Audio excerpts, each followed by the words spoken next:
बिस्मिल्लाहिर्रहमानिर्रहीम। अस्सलाम वालेकुम नाज़रीन, आप देख रहे हैं सच सवेरा और मैं हूं हुमार सलान। उम्मीद करते हैं आप सब खैरियत से होंगे और मज़े में होंगे। आज भी हम कुछ डिफरेंट टॉपिक्स लेकर आए हैं जिन पर बात करना ज़रूरी है, जिनकी अहमियत को उजागर करना ज़रूरी है। जिसमें सबसे पहले हम बात करने जा रहे हैं खुद एतमादी के हवाले से। खुद एतमादी है क्या और ये किस तरह से हमारे अंदर पैदा हो सकती है। खुद एतमादी के लिए मयारी तालीम के साथ साथ तरबियत का जो किरदार है उसको हम उजागर करेंगे, इसकी अहमियत को वाज़े करेंगे और इस ज़रूरत पर भी ज़ोर देंगे कि किस तरह से हम तालीम और तरबियत दोनों के कॉम्बिनेशन को समझ सकते हैं और फिर अपने बच्चों को इस कॉम्बिनेशन के हवाले से बेहतर तरीके से गाइड कर सकते हैं। ये है हमारा पहला टॉपिक। जबकि दूसरा टॉपिक अगर आपको बताएं कि वो भी बहुत इंटरेस्टिंग है, जिसमें हम ये जानेंगे कि हम दूसरों की बात सुनना और समझना क्यों भूल गए हैं, इसके पीछे क्या रीज़न्स हैं, क्यों हम जो है वो दूसरे की बात को अंडरस्टैंड नहीं करना चाहते, दूसरे के पॉइंट ऑफ व्यू से इख्तलाफ करते हैं। गुफ्तगू करना कितना ज़रूरी है, एक दूसरे के साथ मुकालमा क्या कहता है और इसकी अहमियत क्या कहती है, इसको हम आज के प्रोग्राम में हाईलाइट करेंगे। बहस व मुबाहिसा इसकी क्या रीज़न्स होती हैं कि जब एक इंसान बहस करता है उससे वो क्या सीखता है, जब वो अपना पॉइंट ऑफ व्यू दूसरे के सामने रखता है और दूसरे की राय का एहतराम करता है तो एक कॉम्बिनेशन डेवलप होता है जिसे हम गुफ्तगू कहते हैं। इस गुफ्तगू का असर क्या होता है, इस इम्पैक्ट को समझना कितना ज़रूरी है, हम क्यों दूसरों की बात सुनना भूल गए हैं, इसके पीछे रीज़न्स भी हम ट्रिगर आउट करेंगे और फिर सोल्यूशंस पे भी बात करेंगे। आप भी इन दोनों टॉपिक से रेलिवेंट हमारे साथ कुछ शेयर करना चाहें, कुछ पूछना चाहें या फिर हमारे साथ जो हमारे मेहमान मौजूद होंगे उनसे कोई सजेशन लेना चाहें तो लाइव कॉल्स के जरिए आप भी पार्टिसिपेट कर सकते हैं। ओवरसीज़ पाकिस्तानी भी अपना पॉइंट ऑफ व्यू शेयर कर सकते हैं। नंबर्स आपकी स्क्रीन पर मौजूद हैं और मेहमान हमारे साथ मौजूद हैं स्टूडियोज़ में जिनका तारुफ कराएंगे और उनसे गुफ्तगू करेंगे। लेकिन जो उससे पहले मौसम की सूरत हाल देखते हैं और जानते हैं कि आज का वेदर हमें क्या इंडिकेट कर रहा है।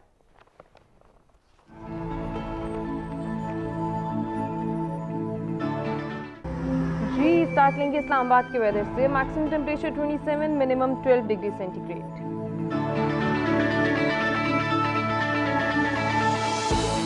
लाहौर की बात करेंगे, maximum temperature 30, minimum 14 degree centigrade.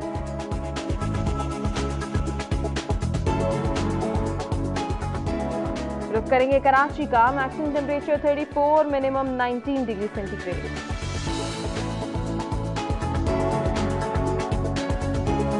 कुछ बात हो जाए पेशावर की, maximum temperature 26, minimum 13 degree centigrade.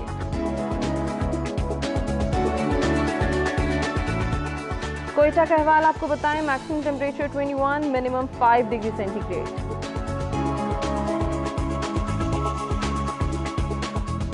जी Gilgit Baltistan, maximum temperature 18, minimum 6 degree centigrade.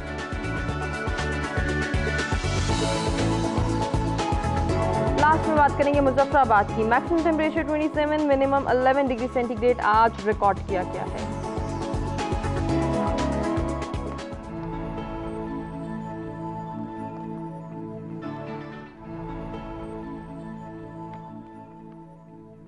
जी मौसम की सूरत हाल आपने जानी और आज के पहले टॉपिक के हवाले से बात करेंगे खुद एतमादी के लिए कितना ज़रूरी है कि मयारी तालीम के साथ साथ तरबियत पर भी जोर दिया जाए। और इस पर बात करने के लिए जो मेहमान हमारे साथ मौजूद हैं उनमें सबसे पहले हमें ज्वाइन कर रहे हैं वकास सलीम, एजुकेशनिस्ट हैं। वेलकम करते हैं। अस्सलाम वालेकुम।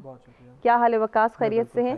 वकास के साथ आज के जो दूसरे मेहमान हैं यूथ एक्टिविस्ट हैं सरमद शहबाज, आपको भी वेलकम करते हैं। अस्सलाम वालेकुम। कैसे हैं, खैरियत से हैं? सरमद के साथ आज की जो तीसरी मेहमान आप सब उनको जानते हैं, हमारे मुख्तलिफ प्रोग्राम्स में आती रहती हैं, क्लिनिकल साइकोलॉजिस्ट हैं सिद्रा अख्तर चौधरी, वेलकम करते हैं। अस्सलाम वालेकुम। वालेकुम। कैसी हैं सिद्रा, खैरियत से? अल्हम्दुलिल्लाह। सबको वेलकम करते हैं। गुफ्तगू का आगाज करेंगे वकास से और उनसे जानेंगे आज के टॉपिक के हवाले से वो क्या कहेंगे। खुद एतमादी बेसिकली है क्या? बहुत ही इम्पॉर्टेंट टॉपिक है बिकॉज़ किसी भी माशरे के अंदर प्रोडक्टिव शहरियों के अंदर खुद एतमादी का रुझान होना बहुत ज़रूरी है। बिल्कुल। खुद एतमादी बुनियादी तौर पे आपका जो इल्म है, आपकी जो स्किल्स हैं, उनको एतमाद के साथ लोगों के आगे प्रेजेंट करना और इसके साथ साथ इससे आपकी शख्सियत जो है, आपकी जो पर्सनालिटी जिसमें आपके इमोशंस हैं, आपकी एक्शंस हैं, वो खुल के लोगों के सामने आते हैं। सही। तो किसी भी माशरे का सेहतमंद होना वहाँ के शहरियों की बासियों की जो खुद एतमादी है उससे बहुत ज़्यादा ज़ाहिर होता है। सही, ये किस तरह से ज़ाहिर होता है इन डिटेल आपसे ही जानेंगे। सरमद, आप क्या कहेंगे, खुद एतमादी आपकी नज़र में क्या है? पहली बात तो thank you so much for inviting me. खुद एतमादी मेरे लिए and as a young person I think कि खुद एतमादी ये होता है कि आपकी अपनी पर्सनैलिटी की क्लियरनेस हो, आपको पता हो कि आपकी पर्सनैलिटी में क्या प्रोज हैं एंड क्या कॉन्स हैं, एंड आप कैसे अपने आप को जानते हैं एंड किस तरह आप अपने आप को प्रेजेंट कर सकते हैं दूसरे लोगों के सामने। सो आई थिंक कि सेल्फ कॉन्फिडेंस एंड खुद एतमादी अपने आप से रिफ्लेक्शन का नाम है। ठीक, बहुत ही अच्छी डेफिनेशन जो है वो सरमद ने भी हमारे साथ शेयर किया। सिद्रा, साइकोलॉजिकली बताइए कि खुद एतमादी क्या है और इसकी अहमियत को जानना क्यों ज़रूरी है? बिस्मिल्लाहिर्रहमानिर्रहीम। शुक्रिया हुमा। आज का जो टॉपिक है वो इसलिए भी बहुत इंपॉर्टेंट है कि सेल्फ़ कॉन्फिडेंस या खुद एतमादी आजकल हमारे नौजवानों का मसला बन चुका है। अगर हम इसकी डेफिनेशन देखें तो हमें पता चलता है कि खुद एतमादी बेसिकली फ़ेथ है और बिलीफ है किस पे, अपने आप पर और आप जो काम करने वाले हैं उन चीज़ों के ऊपर। तो खुद एतमादी आपके अंदर तब आएगी जब आपको अपने आप पर फेथ हो, ईमान की हद तक खुद पर यकीन रखना। ये जब आपके अंदर कैरेक्टरिस्टिक्स है तो इसका मतलब है कि आप खुद एतमाद हैं। बिल्कुल, और इस अहमियत को समझना हमारे लिए क्यों ज़रूरी है, इस पर क्या आप कहेंगी? क्यों ज़रूरी है कि हम इसको अंडरस्टैंड करें और फिर इसके लिए कोई ना कोई एफर्ट ज़रूर करें? हुमा, आजकल हमारे सोसाइटी के अंदर एक कल्चर बन चुका है कि हम बच्चों की तालीम के ऊपर तो बहुत इन्वेस्ट करते हैं, पैसा बेतहाशा लगाते हैं, लेकिन जब उनकी सेल्फ डेवलपमेंट की बात आती है, उनकी लाइफ कोपिंग स्किल्स की बात आती है, तो हमने कभी भी कॉन्फिडेंस को इतना मैटर नहीं किया।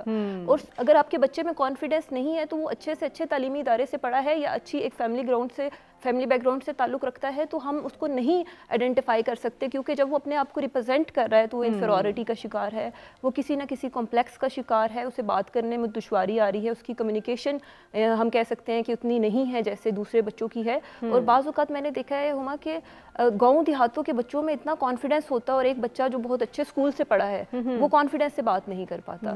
इसी प्रोग्राम में हम ये भी शेयर करेंगे कि वो कौन से ऐसे फैक्टर हैं जो बच्चे के कॉन्फिडेंस को ख़त्म करते हैं या धचका पहुँचाते हैं। बिल्कुल, हम इसके हवाले से ज़रूर जानेंगे कि सिद्रा हमें क्या बताएंगी कि बच्चों की तरबियत में हम सेल्फ कॉन्फिडेंस को कैसे जो है वो रख सकते हैं और इसको इनकलकेट करना क्यों ज़रूरी है, इस पर भी हम एम्फसाइज़ करेंगे। और उसके साथ साथ हम खुद एतमादी को जानेंगे कि नौजवानों के लिए कितनी ज़रूरी है कि उनके अंदर खुद एतमादी पैदा हो और फिर वो अपनी बात को, वो अपने काम को बेहतर अंदाज में पोर्ट्रे कर सकें। एक ब्रेक की जानिब हमें बढ़ना है, ब्रेक से वापस आएंगे, अपने तीनों मेहमानों से गुफ्तगू करेंगे।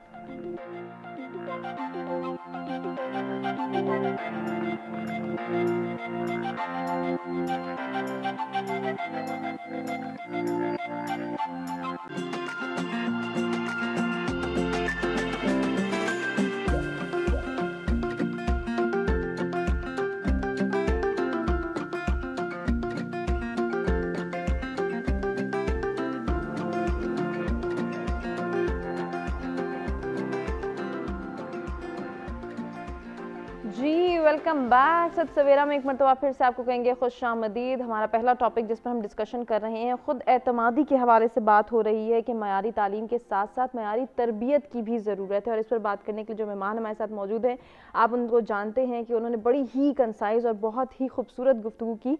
एक कॉलर ने भी हमें ज्वाइन किया है, कॉल लेते हैं। इम्तियाज़ हमारे साथ कराची से मौजूद है, देखते हैं वो क्या शेयर करना चाहेंगे। जी अस्सलाम वालेकुम इम्तियाज़।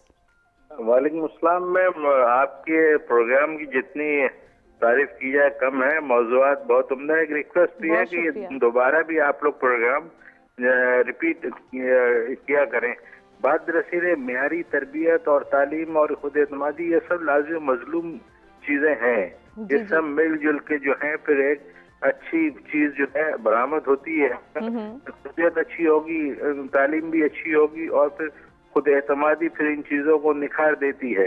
तो इन सब में फ़ौक़ियत ले जाने वाली चीज़ खुद एतमादी है और तरबियत भी है। और तरबियत के साथ साथ जो उनको पढ़ा रहा है, लिखा रहा है, वो भी इनको अपना बच्चा समझे और उनको जो है प्यार मोहब्बत से और ये समझे इसको इबादत की तरह इस काम को अंजाम दे। तो ये दूर नहीं कि हमारे हर गाँव, हर कस्बा, हर देहात, हर शहर के बच्चे आला तालिब याफ्ता के साथ साथ जो है बहुत ज्यादा खुद एतमादी के झोर लेके मैदान अमल में आएंगे। और फिर वंस अगेन आपके प्रोग्राम की बहुत तारीफ करता हूँ और रिपीट आप इसको दोबारा क्या करें। बिल्कुल इम्तियाज़ साहब, हमारा प्रोग्राम रात में रिपीट भी होता है और हमारी ऑफिशियल वेबसाइट पर अपलोड भी होता है, आप ज़रूर उसको चेक कीजिएगा। बहुत शुक्रिया पार्टिसिपेट करने का और अपना पॉइंट ऑफ व्यू हमारे साथ शेयर करने का।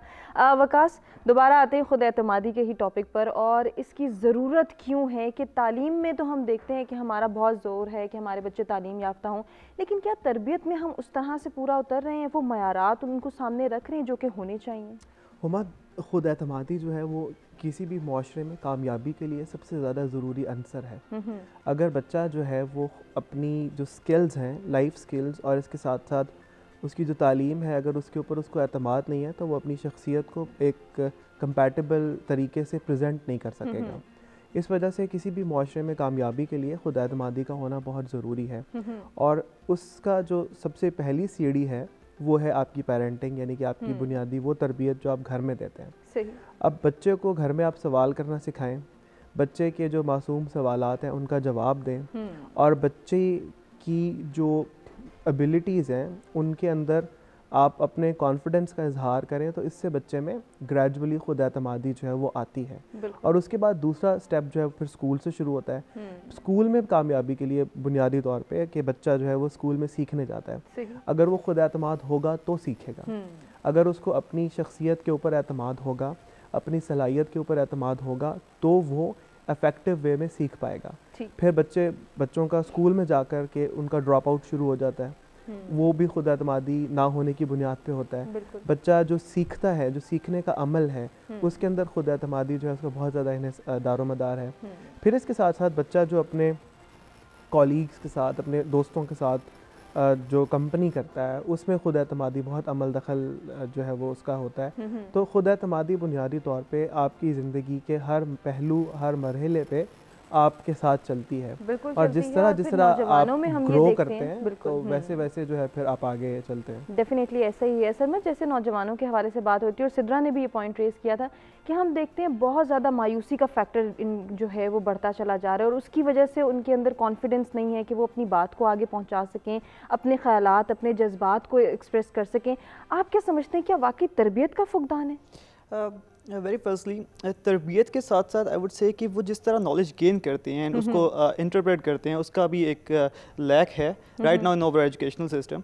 सबसे पहली बात कि जो यंग लोग होते हैं they get easily frustrated because उनके पास कोई नैरेटिव पेश करने के लिए होता नहीं है, and they get easily influenced. तो मुझे लगता है कि यंग लोगों में सेल्फ कॉन्फिडेंस के साथ साथ वो जो विजडम का एक फैक्टर है वो काफ़ी कम है। बिकॉज आई बिलीव दैट कि अगर इंसान सेल्फ कॉन्फिडेंट हो तो वो इजीली इन्फ्लुएंस नहीं होगा। उसका हर चीज़ के बारे में कोई ना कोई एक नैरेटिव होगा, एंड वो उस चीज़ को एक तो इम्पोज या फोर्स नहीं करेगा, but he must have something to say about the thing. ये बात, इसके साथ साथ मुझे लगता है कि यंग लोगों में सेल्फ कॉन्फिडेंस के साथ साथ उनको सेल्फ एक्सप्लोरेशन करनी चाहिए। जब आप अपने आप को एक्सप्लोर करेंगे तभी आप कॉन्फिडेंट हो सकते हैं। जब आपको किसी चीज़ के बारे में पता नहीं है, आप किसी चीज़ के बारे में आपको इल्म नहीं है, तो आप उसकी बेसिस के बारे में आपको कोई इल्म नहीं है, तो आप उसके ऊपर कैसे स्टैंड ले सकते हैं।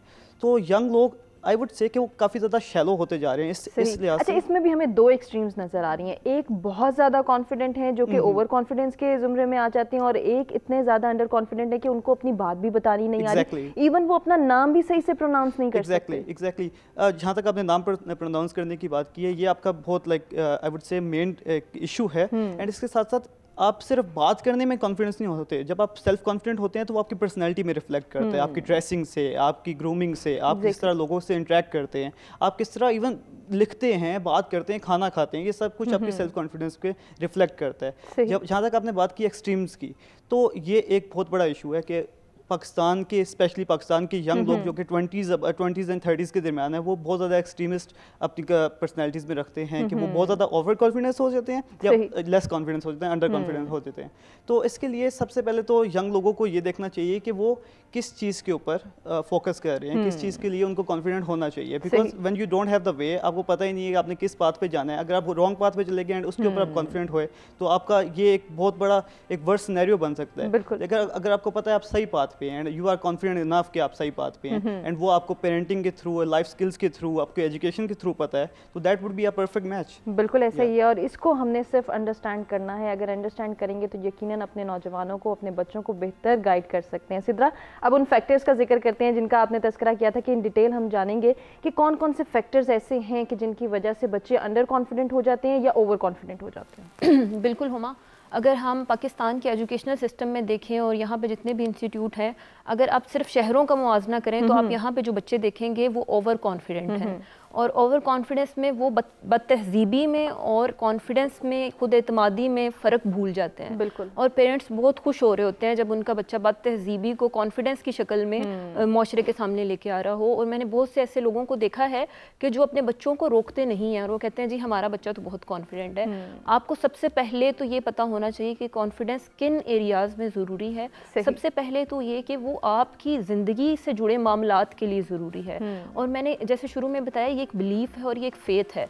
जब आपको खुद पे एतमाद होगा, जब आपको खुद पे यकीन होगा, जब खुद पे आपको भरोसा होगा, तभी आप अपने आप को कैरी कर सकेंगे। और जब आप कैरी करेंगे तो उसमें ये मकसद नहीं है कि आप किसी दूसरे को, आपके किसी रवैये, आपके किसी जेस्चर, आपके किसी पोस्चर से किसी दूसरे को इंफीरियरिटी कम्प्लेक्स देना हो या किसी को कमतर जाहिर करना हो।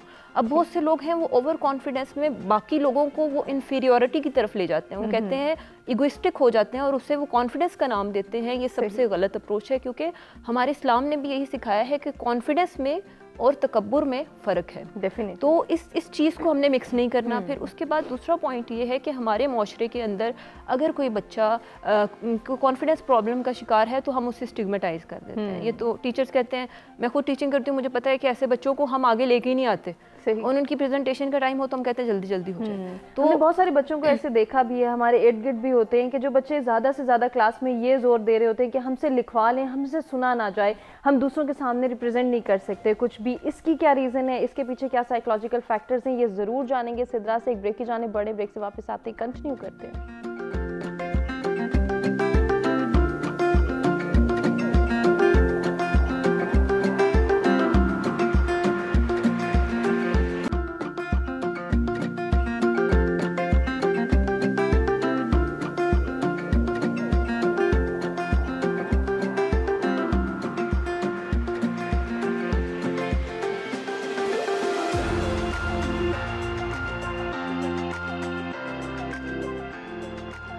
जी वेलकम बैक। सवेरा में आपको कहेंगे खुशामदीद। खुद एतमादी क्यों ज़रूरी है और इस ज़रूरत को तालीम के साथ साथ तरबियत कैसे पूरा कर सकती है, इस पर हम ब्रेक पर जाने से कबल गुफ्तगू कर रहे थे। उसी सिलसिले को आगे बढ़ाएंगे, सिद्रा से बात करेंगे। सिद्रा, वो जो फियर का जिक्र हम कर रहे थे कि क्लासरूम में हमें अक्सर ये चीज़ देखने को मिलती है कि बच्चे इस बात पर जोर दे रहे होते हैं कि हमसे ज़्यादा लिखवा लें, सुनाया ना जाए, हम सुना नहीं सकते, हम प्रेजेंटेशन नहीं दे सकते। इसके पीछे क्या रीज़न्स हैं? इसके पीछे रीज़न ये है कि क्योंकि जो ऐसे बच्चे हैं जो जिनके कॉन्फिडेंस लेवल बूस्ट है, और ये कि जो बच्चे दूसरे हैं जिनका कॉन्फिडेंस लेवल में प्रॉब्लम है, तो स्टूडेंट के अलावा ना वो खुद अपने पे मेहनत करने के लिए तैयार होते हैं और ना टीचर उन पे मेहनत करने के लिए राज़ी होते हैं। तो अगर थोड़ी सी तवज्जो हम उन बच्चों को दे दें, आपने देखा होगा कि टीचर्स का, मैंने देखा है कि एटीट्यूड बिल्कुल चेंज होता है जब वो एक कॉन्फिडेंट बच्चे से प्रेजेंटेशन लेते हैं और जब वो एक ऐसे बच्चे से जो जिसमें कॉन्फिडेंस प्रॉब्लम है उससे प्रेजेंटेशन लेते हैं। तो कुछ रुक के बोल रहे हैं, वर्ड सही प्रोनाउंस नहीं हो रहे, तो वो उसको यानी कि पूरी क्लास के सामने एक तो उसको फियर का सामना करना पड़ रहा है और दूसरा ये कि उसे टीचर का भी फियर है। तो आपका एक पॉजिटिव जेस्चर, आपका एक अच्छा सा जो जेस्चर है, एक पोस्चर, वो उस बच्चे के कॉन्फिडेंस के ऊपर बहुत अच्छा इम्पैक्ट डाल सकता है।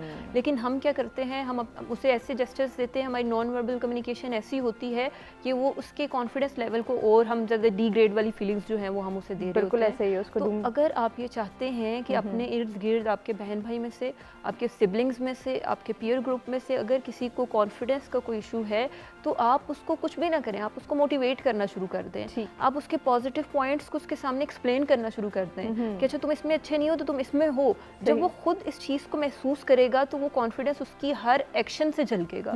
लेकिन इसके लिए कोई थेरेपीज वगैरह होती है? बिल्कुल, हम एक थेरेपी है जिसे बोलते हैं मोटिवेशन इन्हेंसमेंट थेरेपी। अच्छा। मोटिवेशन इन्हेंसमेंट थेरेपी के अंदर हम क्लाइंट जो होता है उसके अंदर किसी भी किस्म का उसकी पर्सनैलिटी डेवलपमेंट से रिलेटेड कोई भी प्रॉब्लम हो, जिसमें बाज़-औक़ात कॉन्फिडेंस इशूज़ भी आते हैं, हम उनको भी डील करते हैं। इसके अलावा और बहुत ऐसे इशूज़ आते हैं कि आपको एडजस्टमेंट इशू आ रहे हैं। मैंने पहले भी जिक्र किया था, आज फिर उसको मैं रिपीट करूँगी कि आजकल का जो एरा है, जो डिजिटल एरा जिसे हम बोलते हैं, ये अब IQ का दौर नहीं है, ये EQ का दौर है। EQ है इमोशनल इंटेलिजेंस या इमोशनल कोशेंट।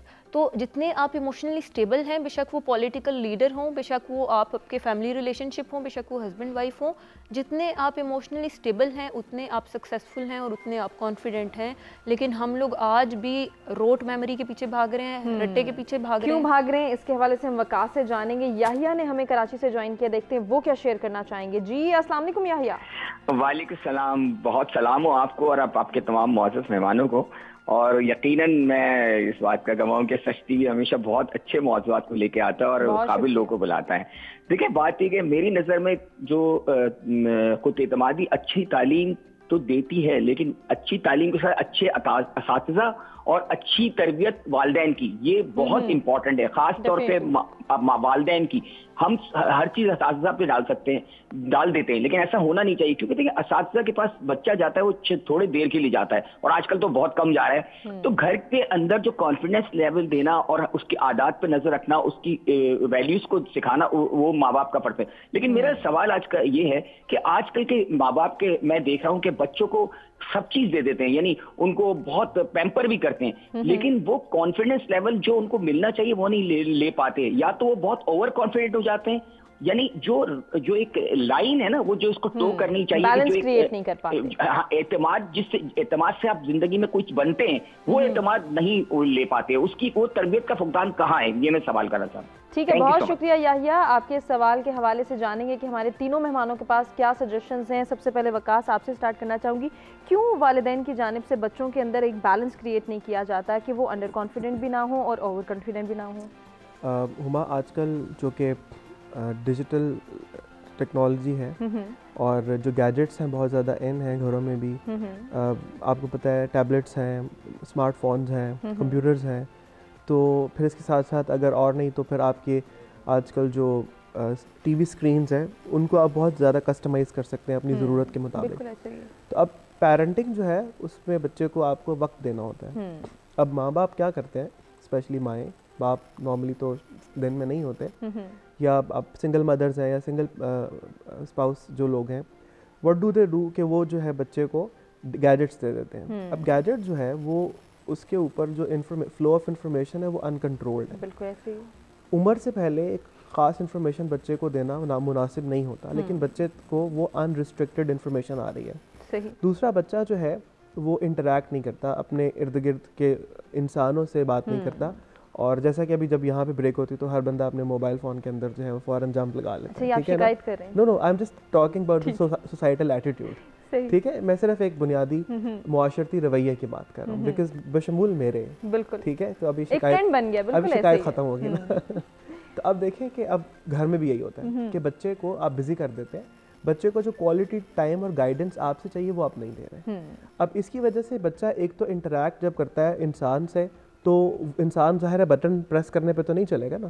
तो अब बच्चे के अंदर टेंट्रम्स होते हैं पर्सनालिटी के। एक तो ये बहुत बड़ा फैक्टर है जिसकी वजह से आपको लगता है कि बच्चा जो है वो टेक्नोलॉजी के साथ फ्रेंडली है, इंसानों के साथ नहीं है। सही। तो उसकी वजह से उसकी जो सेल्फ इस्टीम है, वो गेम्स में बहुत अच्छा इंटरैक्ट कर रहा होगा, वो कार्टून कैरेक्टर से मिमिक बात कर रहा होगा, वो आपसे बात नहीं करेगा बिकॉज आपने उसको सिखाया नहीं। बच्चा स्क्रीन फ्रेंडली है, बच्चा ह्यूमन फ्रेंडली नहीं रहता। तो एक बहुत बड़ा फैक्टर है आजकल के दौर में जिसकी बेसिस के ऊपर आपको लगता है कि पेरेंटिंग जो है फॉल्टी है। इसका सोल्यूशन क्या है? इसका सोल्यूशन ये है कि यू हैव टू कंट्रोल।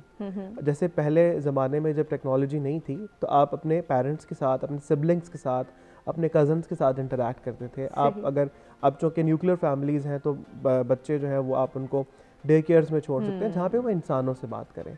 और पेरेंटिंग जो है it's a full time job, उसके अंदर बच्चे को आपको वक्त देना है, बच्चे के कॉन्फिडेंस को आपने बूस्ट करना है। बिल्कुल, ये कैसे बूस्ट हो सकता है, इसके लिए क्या सॉल्यूशंस और क्या सजेशंस हैं सरमद के पास, उनसे जानेंगे। एक ब्रेक की जानिब हम बड़े ब्रेक से वापस आएंगे, कंटिन्यू करेंगे।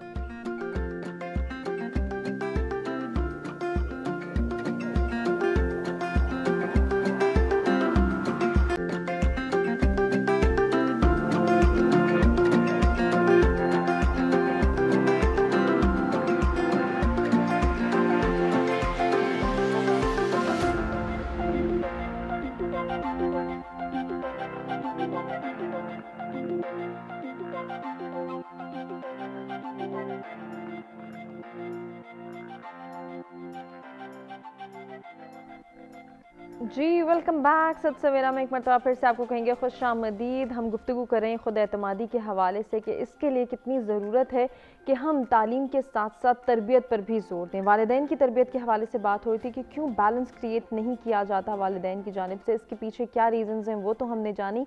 अब हम बढ़ेंगे सोल्यूशंस की जानिब कि सोल्यूशंस क्या, और इसके साथ साथ आज का जो हमारा दूसरा टॉपिक है उसको भी डिस्कस किया जाएगा, जिसमें गुफ्तगू के हवाले से बात होगी। गुफ्तगू करना, बात सुनना क्यों भूलते चले जा रहे हैं, क्यों हम इसकी अहमियत को उजागर नहीं कर पा रहे, इसके पीछे क्या रीजंस हैं, और रीजंस जब हम जानेंगे, जब फिगर आउट करेंगे तो फिर सॉल्यूशंस भी जानेंगे। हमारे साथ स्टूडियोज में जो मेहमान मौजूद हैं उनमें वकास सलीम हैं, सरमद शहबाज हैं और सिद्रा अख्तर चौधरी हैं, जिनसे हम ये दोनों टॉपिक्स डिस्कस कर रहे हैं। और ना सिर्फ प्रॉब्लम्स को हाईलाइट किया जा रहा है बल्कि सॉल्यूशंस पर भी बात की जा रही है। ब्रेक पे जाने से पहले जो बात चल रही थी उसी को आगे बढ़ाएंगे और सरमद से जानेंगे उनके पास क्या सोल्यूशन है, क्या सजेशन है कि वालिदैन की जानिब से किस तरह से बैलेंस क्रिएट किया जा सकता है तालीम और तरबियत दोनों मैदानों में। वेरी फर्स्टली, जैसे कि वकास ने कहा, 100% agree with this. Right now in the current era I would say कि जो पेरेंट्स हैं उनके अंदर सेंस ऑफ रिस्पॉन्सिबिलिटी काफ़ी ज़्यादा कम होता जा रहा है, and they are not owning the kids they have. ये बहुत बड़ा इशू है, जिसके लिए हम अगर इस चीज़ को सॉल्व कर लें तो काफ़ी ज़्यादा आई गेस के 70% चीज़ें रिजॉल्व हो जाएंगी, एंड बच्चे अपने आप को सेल्फ कॉन्फिडेंस है, अपने आप को सेल्फ एक्सप्लोरेशन है, सेल्फ रिफ्लेक्शन करेंगे, अपने आप की जितनी भी वो अनलर्न करेंगे चीज़ें फिर रीलर्न करेंगे, starting from the toddlers and छोटे बच्चे। जब पेरेंट्स अपने बच्चों से जान छुड़ाएंगे एंड वो अपने बच्चों को कहेंगे just take the tablet and आप उस पर कार्टून्स देखें, आप उस पर मूवीज़ देखें, गाने सुने, and let me sleep and let me take a rest for some time, something like that. I want say कि पेरेंट्स हमेशा ऐसे करते हैं, but majority of the parents right now they are doing this because of the frustration we have in the system. अभी जो हमारे system में, अभी हमारे एनवायरनमेंट में जो स्ट्रेस लेवल है, जो फ्रस्ट्रेशन है, कपल्स की आपस में नहीं बनती, बच्चों की और माँ बाप की आपस में नहीं बनती, हर किसी को स्पेस चाहिए, एंड इसकी वजह से वो स्पेस लेते लेते वो चीज़ें इग्नोर होती जा रही हैं, जिसकी वजह से पहले सिबलिंग्स जो साथ बैठते थे अब वो साथ नहीं बैठते। एक सबसे बड़ी रीज़न ये है कि साइंस, मैं खुद टेक्नोलॉजी एंड साइंस को काफ़ी ज़्यादा एंडोर्स करता हूँ, but the thing is that we can not rely on it, we can not get dependent on it. Science ने हम एक मैसेज से, आज से अगर यहाँ से कोई बंदा कैलिफोर्निया में बैठा है, हम उसको एक मैसेज करेंगे, हमारी बात तो हो जाएगी एंड हम काफ़ी करीब आ गए हैं, लेकिन हम उनसे बहुत दूर चलेंगे जो हमारे साथ बैठे हैं। Exactly. बिल्कुल ऐसे ही है। एंड जो मोबाइल यूज़ करते हैं इसकी वजह से, एंड जो हम टैबलेट्स, हम कंप्यूटर्स कुछ भी यूज़ करते हैं, टेक्नोलॉजी का ओवर यूज़ करते हैं। ओवर यूज़ एंड यूज़ करना एंड ओवर यूज़ करना इज क्वाइट डिफरेंट टर्म्स। अगर हम ओवर यूज़ करेंगे, हम चीज़ों को इग्नोर करेंगे, हमारे आसपास क्या हो रहा है। एंड मुझे लगता है कि हम सबसे ज़्यादा तब सीख सकते हैं जब हम ऑब्जर्व करें अपनी एनवायरनमेंट में, अपनी सराउंडिंग को ऑब्जर्व करें, अपनी नेचर को ऑब्जर्व करें, लोगों को ऑब्जर्व करें, क्योंकि इंसान जितना दूसरों से सीख सकता है वो उतना ऑब्जर्व करना शुरू हो जाए तो वो उन गलतियों को पहचान सकता है जो वो अपनी पर्सनैलिटी में नहीं करना बिल्कुल चाहता। और इसका बेहतरीन हल है कि हम एक दूसरे से बातचीत करें, एक दूसरे के साथ इंटरेक्शन डेवलप करें, जो कि हमारा दूसरा टॉपिक भी है कि हम गुफ्तगू करना, बात सुनना क्यों भूलते चले जा रहे हैं। सिद्रा, क्या रीज़न है, क्या देखते हैं हमारे अंदर से वो बात, वो अर्ज ख़त्म हो गई है कि हम दूसरों के साथ इंटरेक्शन डेवलप करें, दूसरों तक अपनी बात पहुँचाएँ या एटलीस्ट दूसरों की बात सुन ही लें। हुमा, ये टॉपिक कितना इंटरेस्टिंग है कि देखें, इसीलिए तो साइकोलॉजिस्ट यहाँ पे बैठे हुए हैं और वो सोसाइटी के अंदर अपनी खिदमात जो है वो सर अंजाम दे रही हैं कि लोग परेशान होते हैं कि अपना दुख जाके किसको सुनाएं, और साइकोलॉजिस्ट जो है अब हम कुछ भी नहीं करते, हम गुफ्तगू से इलाज करते हैं और लोगों की सुनते हैं। तो आज का जो टॉपिक है आपका, ये इतना ज़्यादा ज़रूरी है कि जो हमारी फील्ड ही पूरी उसके ऊपर बेस्ड करती है कि काउंसलिंग, साइकोथेरेपीज़ कैसे होती हैं कि हम कुछ भी नहीं करते, हम लोगों का कैथारसिस करते हैं, हम लोगों के ऊपर थोड़ी सी थेरेप्यूटिक इन्वेंशंस जो है, इंटरवेंशंस वो लगाते हैं और हम देखते हैं कि इंसान के अंदर कितना चेंज आता है, क्योंकि इंसान जो है वो एक सोशल एनिमल है। और अब आप देखें कि हम अपने आप को खुद देखें कि पहले हम सब लोग मिल बैठते थे खाने की टेबल पे, जब हमारे बिजली चली जाती थी सारे एक जगह पे आ जाते थे, लेकिन अब जब से ये हम लोग ये गैजेट्स का शिकार हुए हैं और इसकी एडिक्शन के अंदर इन्वॉल्व हुए हैं, हर बंदा चुप करके अपनी एक एक्टिविटी के अंदर लगा हुआ है। हम देख ज़्यादा रहे हैं और हम बोल कम रहे हैं, और इतनी ज़्यादा जब इंफॉर्मेशन हम अपने अंदर डाल रहे हैं, वो सारी इंफॉर्मेशन जब आप उसको एक्सप्रेस नहीं करते, वो आपके इंटरनल फ्रस्ट्रेशन कॉज करती है। वो फ्रस्ट्रेशन फिजिकल भी हो सकती है, इमोशनल भी हो सकती है, सेक्सुअल भी हो सकती है और साइकोलॉजिकल भी हो सकती है। तो वो आप हमारे रवैयों के अंदर देखेंगे कि कोई फिजिकल फ्रस्ट्रेशन का शिकार है, वजह क्या है कि आप बोलते नहीं हैं। जब आप बोलते हैं, बोलने की एग्जांपल बिल्कुल ऐसे ही है कि एक प्रेशर कुकर के ऊपर से सीटी उठाना। और हम लोग अपने अंदर आतिशफशा पहाड़ क्यों बन गए हैं, क्योंकि हम अपनी फीलिंग्स को वेंटिलेट नहीं कर पा रहे, और गुफ्तगू क्या करती है कि वो आपकी फीलिंग्स को वेंटिलेट करती है। और हमारे यहाँ ये कॉन्सेप्ट बन गया है कि अगर कोई आपसे बात करना चाहे तो हम उसको फिर टैबू कर देते हैं या स्टिग्मेटाइज कर देते हैं कि ये फ्री होने की कोशिश कर रहा है, ये बहुत ज़्यादा ओवर टॉकेटिव है, ये क्यों क्यों हमसे इतनी बात कर रहा है, और हम अपनी वो एक एरोगेंट बिहेवियर शो करते करते अगले बंदे की बात ही नहीं सुनते। बिल्कुल ऐसे। और आपने देखा है कि हमारे पेरेंट्स जो हैं, क्योंकि वो टेक्नोलॉजी का इतना ज़्यादा इस्तेमाल नहीं करते, और मैं देखती हूँ कि माँ बाप जो हैं वो एक हसरत भरी निगाहों से अपनी औलाद की तरफ देख रहे होते हैं कि ये भी छोड़ के हमसे बात कर लें, लेकिन औलाद क्या करती है कि वो गैजेट्स यूज़ करते करते साथ साथ बात कर रहे होते हैं। अब आप अपने पेरेंट्स को क्वालिटी टाइम नहीं दे रहे, आप अपनी स्टडीज़ में क्वालिटी टाइम नहीं दे रहे, आप अपने रिलेशनशिप में क्वालिटी टाइम नहीं दे रहे, तो आप लोगों से कैसे तवक्को करते हैं कि वो आपको क्वालिटी टाइम जो है या क्वालिटी आपको रिलेशनशिप्स दे सकें? या ये आपको लग रहा है कि आप टाइम दे रहे हैं, आपकी कंसंट्रेशन नहीं है, इसकी जो है वजूहात भी जानेंगे और साथ ही साथ सॉल्यूशंस पे भी बात करेंगे। वकास से जानेंगे उनका पॉइंट ऑफ व्यू क्या है। एक ब्रेक की जानिब हमें बढ़ना है, जब हम ब्रेक से वापस आएंगे गुफ्तगू के सिलसिले को आगे बढ़ाएंगे।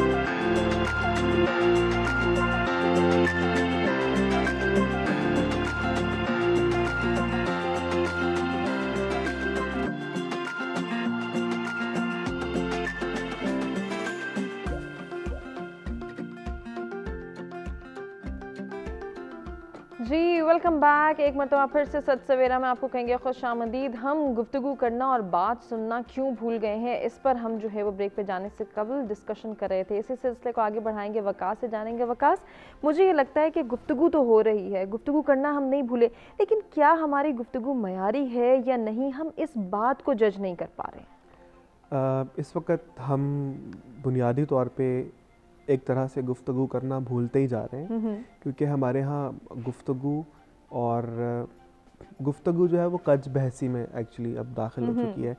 लोग जो है वो बहस बराए बहस करते हैं और उस बहस को जो है वो किसी भी तामीरी पहलू से नहीं करते, बल्कि या तो उसका तनकीदी हमेशा अंसर जो है उसको नुमाया किया जाता है, या जो है वो इख्तलाफ जो है उसकी गुंजाइश है बिल्कुल मुआशरे में चूँकि ख़त्म हो गई है, इसकी वजह से लोग फिर बात करते हुए भी डरते हैं। ठीक। तो अब हमारा चूँकि मुआशरा जिसके अंदर एक्सट्रीमिस्ट टेंडेंसीज जो है वो आ गई हैं, इसकी बुनियाद पे लोग गुफ्तगू करने से कतराते हैं, ताकि आपकी कोई भी ऐसी बात जो कि अगर किसी के लिए दिल आज़ारी का बाइस नहीं भी बन रही, तो हो सकता है कि उससे कोई ऐसी कंट्रोवर्सी खड़ी हो जाए कि वो उस बंदे के लिए फिर मसला हो जाए। तो इस वजह से पब्लिकली लोग बात करने में अब बात करने से थोड़ा इज्तनाब करना शुरू हो गए।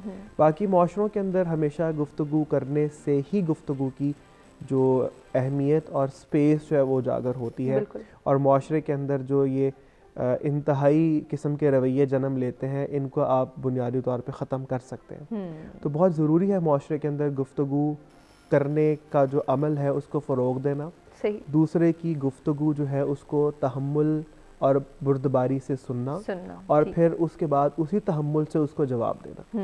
अगर ये अमल जो है वो आपके मुआशरे में हर सतह पे मुतारफ़ कराया जाए, तो लोगों के अंदर जो इंतहाई रवैये हैं उनसे आप लोगों को और मुआशरे को रोक सकते हो। अब हमारा चूँकि मुआशरा है, इसके अंदर आर्ग्यूमेंट की जगह नहीं है। मतलब बचपन में अब गुफ्तगू जो है वो उसका जो बुनियादी एक पहलू है वो है सवाल। अब हमारे यहाँ पेरेंटिंग ही जब आप सवाल पूछते हैं तो आपको जो है वो फौरी तौर पे टोक दिया जाता है। इसके बाद आप उस्ताद से सवाल पूछें तो उस्ताद, सारे नहीं, बहुत से उस्ताद बुरा मनाते हैं, लेकिन जो उस्ताद भी जिन्होंने आज तक हमारे सवालों के जवाब दिए और जिन्होंने हमारी जो जहनी जितनी भी चीज़ें जो क्लियर नहीं थी उनको क्लियर किया, हम आज भी उनको बहुत ज़्यादा सराहते हैं। फिर इसके बाद आप जिस भी ऑर्गेनाइजेशन में आ जाएं, आपका बॉस है, आप उससे सवाल नहीं कर सकते, बिकॉज सवाल समझना जो है वो हमारे मुआशरे में समझा जाता है कि डिफाइंस ऑफ अथॉरिटी है। बिल्कुल ऐसे, या फिर कोई सुनने को राजी नहीं है, सुनने को तैयारी नहीं है, बोलने वाला बात कर रहा है लेकिन सरमद आगे से जो है वो आपको रिस्पांस नहीं मिल रहा, कोई रिएक्शन नहीं शो कर रहा और सुनने वाला सुनने को तैयार नहीं है। कैसा महसूस होता है एक इंसान को? ये बहुत ही कॉम्प्लिकेटेड सिचुएशन होती है। आई थिंक हम लोग आज के दौर में लोग सिर्फ बात सुनने के लिए इस वजह से सुनते हैं ताकि वो रिस्पॉन्ड कर सकें, दैट्स इट। वो समझते नहीं हैं, वो दूसरे की बात को समझने के लिए नहीं सुनते कि दूसरा क्या फील कर रहा है, वो किस तरह उसको किस तरह उसका सलूशन प्रोवाइड किया जाए and all that. I would say कि जब हम डिस्कोर्स करते हैं या हम डिस्कस करते हैं कोई चीज़, तो हमारे अंदर वो एक एम्पैथी फैक्टर होना चाहिए कि हम दूसरे की बात को सुने, समझें एंड देन रिस्पॉन्ड करें कि उसके जो कॉन्सिक्वेंसेस हैं या उसकी रिपरकशंस क्या हो सकती हैं उस बंदे के लिए, या उसके हम किस तरह समझा सकते हैं। अगर if a junior comes to me and वो मेरे से बात करता है एंड वो मुझे कहते हैं कि Sarmad this is a problem, तो मैं उनको एकदम मैं रोकूंगा नहीं, उनको मैं पूरी बात कंप्लीट करने दूंगा। टॉक टू मी अगेन आप आए, I will let you know the solutions. मैं अगर उस सिचुएशन में होता, अगर मेरा आपके सिचुएशन में होता, तो मेरा क्या रिस्पॉन्स होता है इस चीज़ के ऊपर। सिमिलरली इसके साथ साथ मैं एक बात ये कहना चाहूँगा कि जब हम लोग किसी चीज़ को किसी इंसान से बात करते हैं तो हम लोग दूसरी सोचों में या दूसरे कामों में ना हो, हमारा टोटली फोकस उस इंसान के ऊपर होना चाहिए। जब हम उस इंसान के ऊपर हमारा टोटली फोकस होगा तो वो अच्छी तरह एक्सप्रेस कर सकेगा अपनी फीलिंग्स को, अच्छी तरह बात कर सकेगा। अच्छा, ये सुनने वाले की भी रिस्पॉन्सिबिलिटी है कि वो सुन के किस तरह से रिस्पॉन्स दे रहा है। अगर तो वो सुन इसलिए रहा है कि उसने दूसरे को सिर्फ क्रिटिसाइज करना है या दूसरे को तनकीद का और मजाक का निशाना बनाना है, तो भी बात करने वाला, गुफ्तगू करने वाला या अपनी प्रॉब्लम को एक्सप्रेस करने वाला कतराएगा या फिर वो शर्म महसूस करेगा, मज़ीद कंफ्यूज हो जाएगा। इसके लिए भी सॉल्यूशंस प्रोवाइड करना और इसके लिए भी बेहतरीन गाइडलाइन प्रोवाइड करना हम सबकी जिम्मेदारी है। कैसे हो सकता है, तीनों मेहमानों से सॉल्यूशंस और सजेशंस डिस्कस करेंगे। एक ब्रेक की जानिब हम बढ़ें, ब्रेक से वापस आते हैं, कंटिन्यू करते हैं।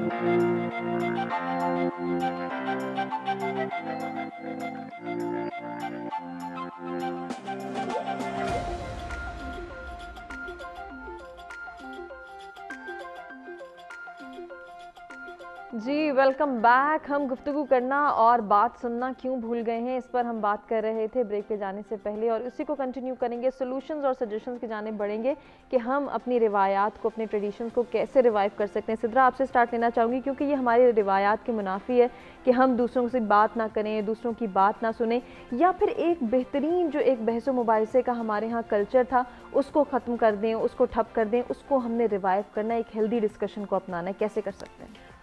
गुफ्तगू जो है वो आपके एहसासात और आपके जज्बात की तर्जुमान है, लेकिन मसला ये है कि हमारे यहाँ आजकल ना बच्चों को उर्दू पे कमांड है और ना बच्चों को इंग्लिश पे कमांड है। तो पेरेंट्स से गुजारिश है कि पहले उसको एक मादरी ज़ुबान सीखने दें, उसके बाद आप बच्चे को किसी दूसरी लैंग्वेज के ऊपर शिफ्ट करें ताकि उसे अपने जो इमोशंस हैं, अपने जो फीलिंग्स हैं, उनका एहसास तो करना आए। अब बच्चे बात करना चाहते हैं लेकिन वो कंफ्यूज होते हैं कि कैसे एक्सप्रेस करें, तो वो बिल्कुल यानी कि उनकी जो माइंड लेवल है या उनकी अगर हम सोशल लेवल पे देखें तो बच्चे इससे बेहतर समझते हैं कि वो बात ही ना करें, क्योंकि जब वो उर्दू में बात करते हैं तो माएँ फ़ौरन से डांट देती हैं कि जी आप इस लैंग्वेज में बात करें, और जब वो स्कूल में जाके कोई अपने दिल की बात करने लगते हैं तो टीचर्स डांट देती हैं।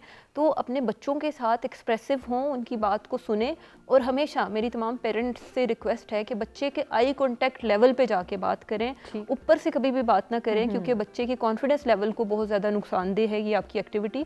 बच्चों के आई कांटेक्ट पे आके बात करें, बच्चे को पकड़ के बात करें और बच्चे की बात को सुने। जब वो आपसे बात कर रहा हो आप भी उसको आई कांटेक्ट दें। और फिर उसके अलावा सबसे ज़्यादा ज़रूरी है कि माँ बाप नो का इस्तेमाल अपनी ज़िंदगी में कम कर दें, कि बच्चा काम के लिए जाने लगता है तो नो आप ये नहीं कर सकते, ऐसे नहीं कर सकते, और बच्चों को क्रिएटिविटी के ऊपर उनको शाबाश दें, उनको अप्रिशिएट करें ताकि वो अपने अंदर की जो क्रिएटिविटी जो थिंकिंग है या लेवल है उसको वो इन्हेंस कर सकें। और इसके अलावा थर्ड आपने ये एक एक्टिविटी करनी है कि बच्चों को रिस्क टेकिंग, यानी कि अगर बच्चा एक झूले पे जा रहा है तो उसको ये नहीं कि पीछे पीछे पहुंच जाए कि अभी गिर जाएगा, वो गिरेगा तो सीखेगा। इतना ज़्यादा पैम्पर ना करें उसको कि वो अपनी ज़िंदगी में खुद से फैसले ना ले सके, क्योंकि ये छोटे छोटे रवैये कल को जाके आपकी शख्सियत को तकमील पहुँचाते हैं। सही। लेकिन हमारे यहाँ ये समझा जाता है कि बच्चे के साथ साथ चिपका रहा जाए और हर जगह पे उसको यानी कि डिक्टेशन देते हैं, और एक सर्टेन एज तक, उसके बाद बच्चे को बिल्कुल छोड़ देते हैं, जहाँ पे बच्चा कंफ्यूजन का शिकार होता है कि अब मैंने क्या करना है, कैसे फैसला लेना है, उसको समझ नहीं आता। बहुत ही खूबसूरत अंदाज में सिद्रा ने जो है इस तमाम सजेशन से हमें आगाह किया कि किस तरह से हम बच्चों की तरबियत को बेहतर बना सकते हैं और गुफ्तगू के अंदाज को बेहतर बनाया जा सकता है। सरमद, आपके पास क्या सोल्यूशन हैं, क्या suggestion? As a young person I would say कि मेरी जो सजेशन और सोल्यूशन है वो यंग लोगों के लिए स्पेशली आप अपने अंदर जब भी आप डिस्कोर्स करें या किसी से भी बात करें या किसी की भी बात सुने तो एक एम्पैथी लेवल उसमें रखें एंड दूसरे की बात समझने के लिए सुने।